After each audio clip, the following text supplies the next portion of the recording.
Төвний гуравтай эгчин гэдэг би бага насны Азийн аргаас хүрмэл авсан аврагах гэж ирсэнээр хожигдож үнэн мэдлээ төлөө хожигдож хөрвүүлсэн байгаа. Тус тэмцээ хойно бохиолоо солонгостойгоо Исамо бохиолоо Эрка өгчтэй баярлаа. Тараа дэлхийн авар дээр алтан амжилт яриулаа. Үнэндээ төлөө өрсөлдөгч бол сайн бичин байсан. Би тэрний дараагийн мэдчихсэн. Тэгээд мэдээ тал тараг болоод хожигдсан байгаа.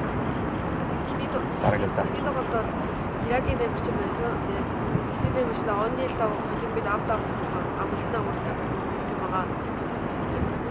Тэгэхээр Эрка өгчтэй хойно бохиолтой уучлаарай. Авраг болж байгаа тийм. Тэгэхээр авраг боллоо.